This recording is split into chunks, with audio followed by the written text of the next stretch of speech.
back to another episode of Not Afraid to Garden. So look what's next to me. I'm not sure if you guys are familiar with this plant, but this is a wisteria tree. Look how beautiful these clusters, these flowers, the way they grow and the way they grow on the branches here. So wisteria, pretty much you can grow wisteria as a tree or a vine. So I actually have both of them. I do have that option to grow it either way that I like. So once the flowers are done flowering anyway, I just wanted to show you, I have, I mean, this plant seeds a lot, guys. So, and this plant can actually get pretty invasive if you let it grow as a vine. So I'm growing it as trees in a couple of different areas, but I do have it growing as a vine, I think in 2 places. So I always have to keep an eye on it because I can't let it get out of control. So, but once these flowers are done, they're going to start to seed. And then when they seed, I wanted to show you guys one of the pods, but I can't find them. I took the seeds out of the pod and just wanted to show you what these seeds look like. So out of one seed pod, you can probably end up with probably maybe about 4 or 5 seeds. And that's out of each cluster. So you guys can collect the seeds once you're done. So I have plenty of seeds here. And if you're local and you would like to get some of these seeds, you guys can just message me, just send me a message through Messenger, and I'll be glad to give you guys a couple of these. Now these flowers are fragrant, so they're not done growing completely, so they're not in full bloom. You still have a little bit of the flowers here. And now these flowers, they grow similar to the sweet pea vine. I don't know if you guys are familiar with that plant. So the flowers are individual little flowers that look like little sweet peas. They're in the pea family. But look how full this one is. And then the problem with this also is that bees love to pollinate this. So there's a time where I really can't be around here because there's so many bees around this tree. So this tree was here when I moved in, and that's been about, I don't know, 22, 23 years. I think we've been here. So that tree has been here. So I've collected the seeds, and then I planted plants all around the garden because look how beautiful. Like one is never enough, guys. So if you look up here, I'm growing it as a vine up here. So again, the plant begins in the bottom here. I did place a support to help it to grow it out, and I have to train this. So in training means I have to help it to grow, to attach it, and then as it grows, so that way it can just grow straight up. And then I've let it run across here, and then look at the way the flowers hang from there. Look how beautiful that is. And this is fairly new, guys. I think I've only had this for 2 years. This vine. The tree has always been here, but the vine, I placed it in there. So, and these are the leaves that it gets. So as soon as it's done flowering, most of it, again, then becomes the seed pods, and then it gets filled with the leaves. So I wanted to show you, I'm also growing that on this trellis here. So look at the leaf. It's sort of like a brown color. Again, that's also the wisteria tree. Now this is purple.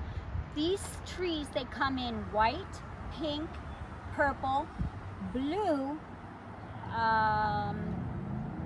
yes, those colors. And I think I may have a little bit of all those colors somewhere around, but I didn't label anything, guys, so I'm not sure.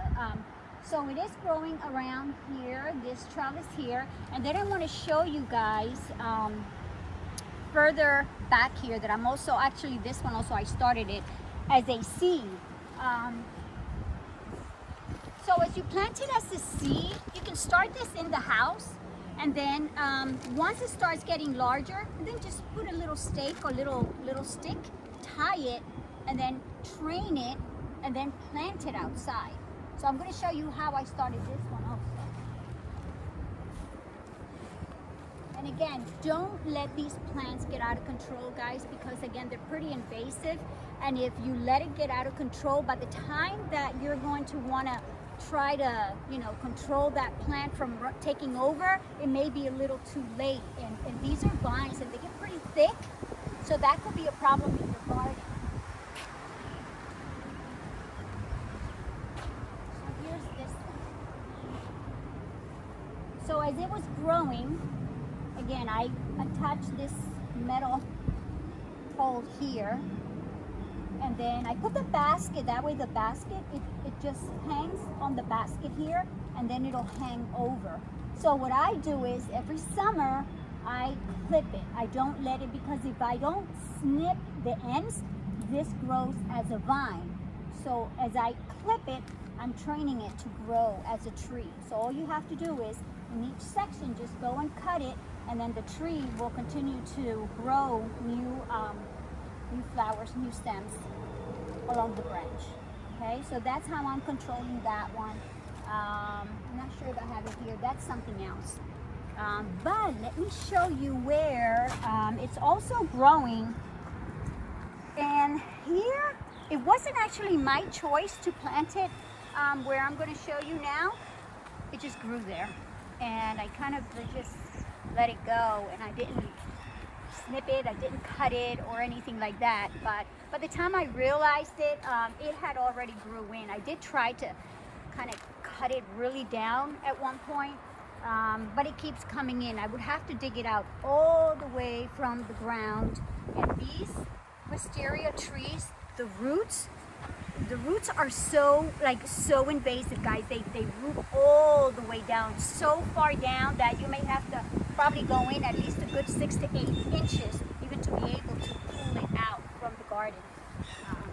So let's come through here.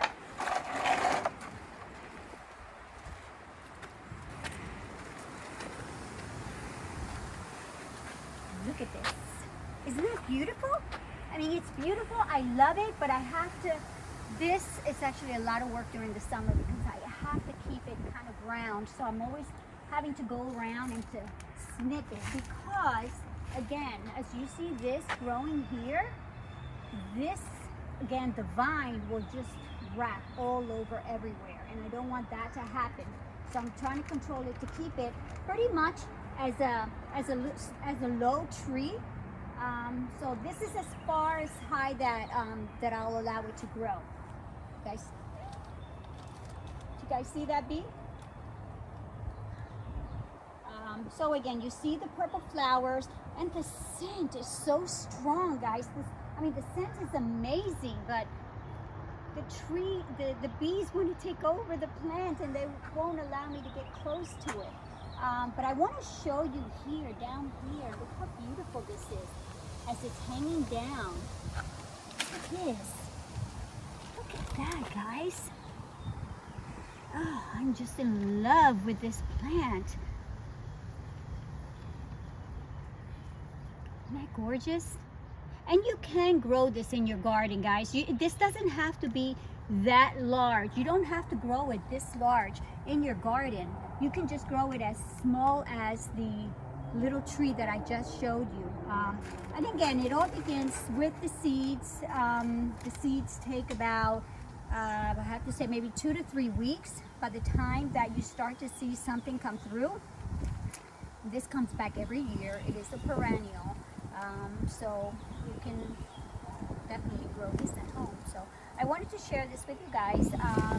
So again, grow it as a tree or grow it as a vine. That's pretty much up to you. But if you grow it as a vine, it is a lot of work trying to be able to keep in control and keep it contained. Otherwise, again, it will get out of control. So guys, yeah, so thank you for watching. And if you're interested in this, don't forget to message me. I do have plenty of seeds here. And then as it seeds, I have to keep clipping those pods because I don't want it to, so wherever a seed falls, that's where the plant starts to grow. So you do have to keep an eye on it. So definitely send me a message if you're interested. Thank you for watching, and don't forget to hit that notification button, subscribe, notification button, and don't forget to like.